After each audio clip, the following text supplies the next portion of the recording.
And so just when people start rushing toward gold and silver as a monetary metal to protect their wealth, that's when the supply dries up. At the same time that demand increases, supply goes away. So that's, yeah. Okay. What we've seen as far as gold and silver's price action over the past few months wasn't driven by the United States. But, in Australia, people were lining up at coin shops, and this was happening all over the world. And so there comes a point where the paper game in the United States and in London can't continue overwhelming the physical market. Yeah, except I do think that that's probably the area that it's destined for, simply because of the shortage of silver as compared to gold. And, we haven't gone into a global recession yet. And when we do, 60% of the, 2/3 of the silver supply is a byproduct of mining metals that are very sensitive to recession risks. And so just when people start rushing toward gold and silver as a monetary metal to protect their wealth, that's when the supply dries up. At the same time that demand increases, supply goes away. So that's, yeah. Okay. Exactly. Well, we do have a chart of the gold-silver ratio in just a minute. Yeah. Well, you and I are both going to be at the New Orleans Investment Conference. So people didn't know this until now, but Alan is going to be there as well.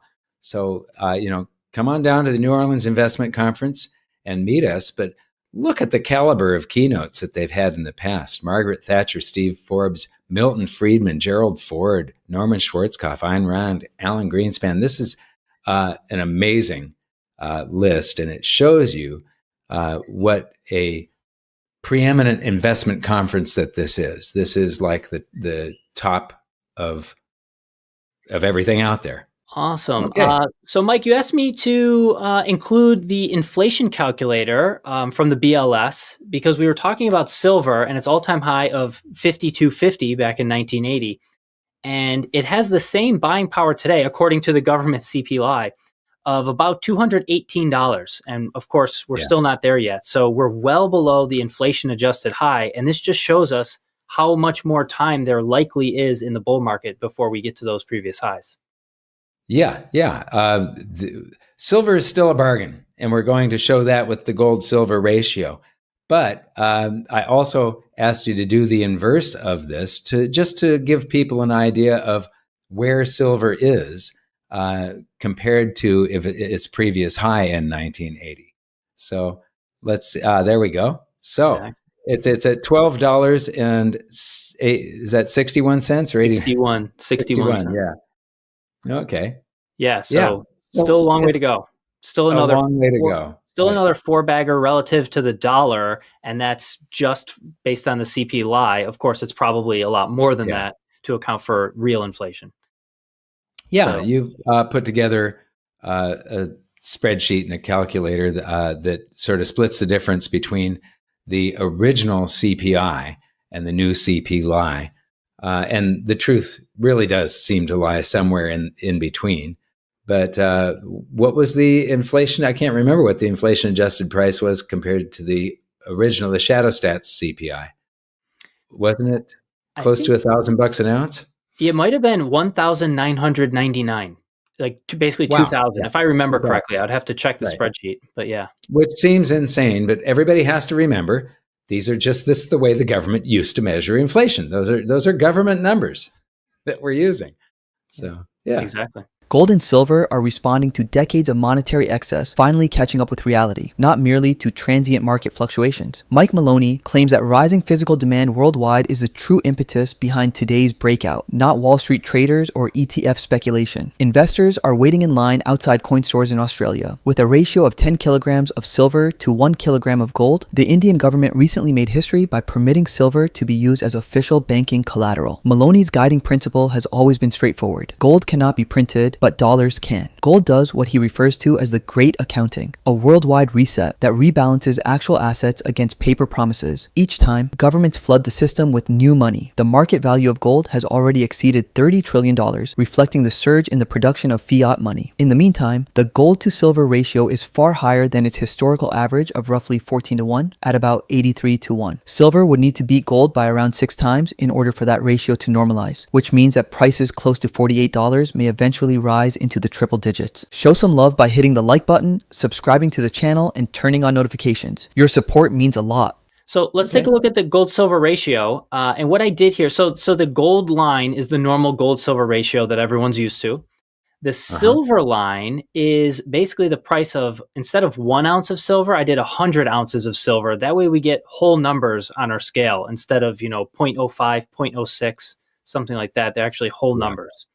So you can see the symmetry here and, the wealth cycle that you've identified, Mike. And it looks like it's going to close at some point. We don't know what day, obviously, but it looks like it's going to invert at some point, and that implies that silver will outperform gold by quite a bit when this reverts. Yeah, like I said, it takes monetary demand, and we've seen the beginnings of that. But what's interesting is we've seen it pretty much all overseas. What we've seen as far as gold and silver's price action over the past few months wasn't driven by the United States. But in Australia, people were lining up at coin shops, and this was happening all over the world. And so there comes a point where the paper game in the United States and in London can't continue overwhelming the physical market. Exactly. I have the same chart here presented logarithmically. I don't know if there's anything you want to comment on here, Mike. Otherwise, I have another chart to show. Well, it just shows this wealth cycle more clearly, and the amount of reversion. And currently, we are at, what's the next chart?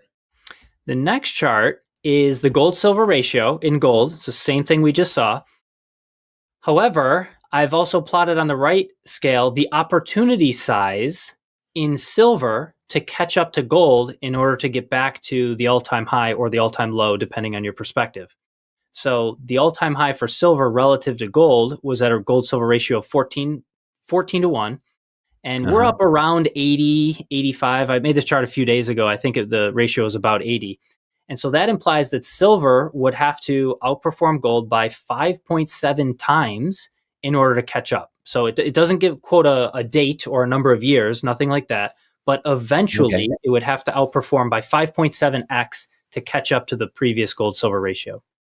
Yeah, well, while we're making this, we're currently at like 85. So I just did the math again, and I come up with 85 divided by 14 is 6.07 times. So more than 6 times is the leverage.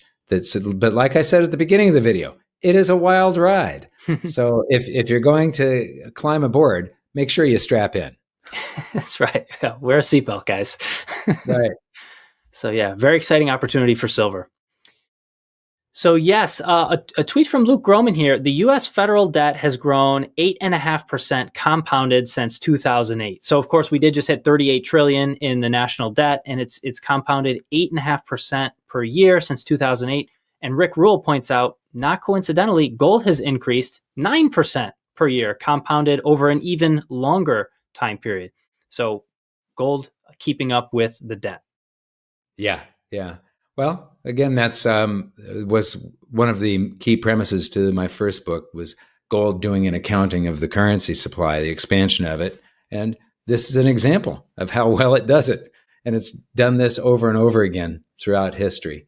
So that was just something that when I got into this and made a commitment to it, these factors that when I discovered that gold had always done this, and it seemed like it would always do it, that's when I just went. And, I used to be, I'd tell people that I was fully diversified, that I own both gold and silver.